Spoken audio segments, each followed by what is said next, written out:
Karine Chartier et Thomas Corbasson, une agence fondée en 99, très éclectique. Des crèches, médiathèques, logements, un centre d'entraînement de pompiers, un centre de formation au métier du football. Et puis la rue Saint-Antoine, où j'ai trouvé dans la presse, vous avez sublimé un mur-pignon. J'ai trouvé que l'expression était très belle. Donc ça, on va vous montrer justement notre projet de logement à Saint-Antoine. Toute petite parcelle qui faisait 3 mètres d'un côté et puis 0 de l'autre.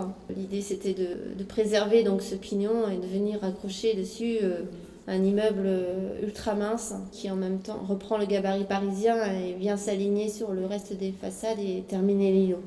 L'idée de l'immeuble mince, en fait, c'est un peu un coup de bluff parce qu'il s'agit plutôt d'une extension, mais on ne voulait pas signifier ça. Ça nous semblait intéressant de signifier un immeuble très mince en même temps comme une espèce de synonyme de modernité, une montre extra plate, le Concorde, je sais pas, enfin ce genre de choses.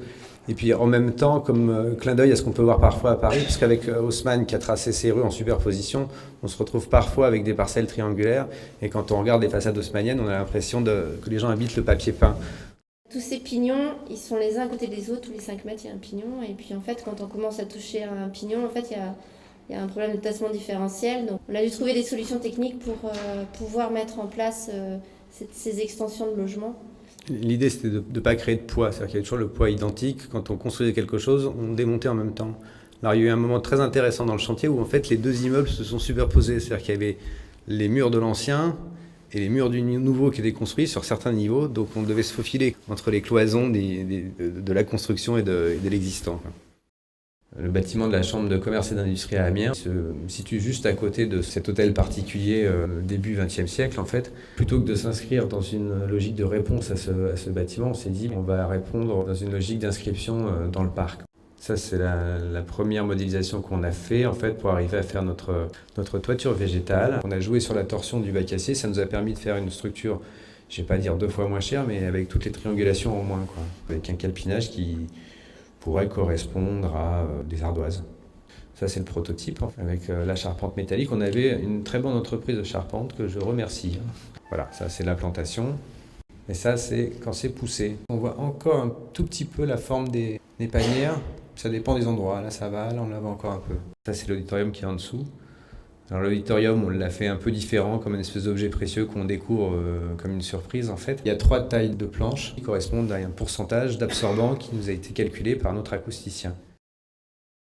Au départ, ils nous ont dit bon, vous allez faire juste un doublage et exposer des œuvres à l'intérieur. Et on s'est dit bon, on va faire ça, mais on va faire un doublage dans lequel on pourra passer un doublage habité. Il faut savoir que c'était effectivement pas un concours, donc c'était assez intéressant parce qu'on a dû écrire un texte. Et puis voilà, et après c'est super ce texte, et après il a fallu se faire le dessin qui corresponde à ce qu'on a dit. Donc c'est pas toujours évident, mais en fait c'était très intéressant comme processus. Comme le bâtiment avait deux façades différentes, un côté avec 2 niveaux et un côté avec 3 niveaux, ça nous a donné cette idée de dualité, en disant voilà, on va essayer de travailler une scénographie, un projet en 2 fois. Et ça a donné ces 2 types d'images. L'image blanche de l'œuvre exposée dans le cadre serein, et puis un autre type de scénographie en disant voilà, on va exposer plutôt les réserves, l'atelier et tout ce qui se trouve en bas en fait. Donc après, on a commencé à modéliser tout ça. En fait, on voulait que le passage se déforme en fonction du parcours du visiteur, et en même temps, on devait s'adapter à toute la structure du bâtiment existant. Donc là, c'est ce qu'on voit justement quand on est dans le passage, en fait, derrière, on peut regarder. Et là, donc on devient à son tour sculpture. Donc là, c'est moi qui regarde.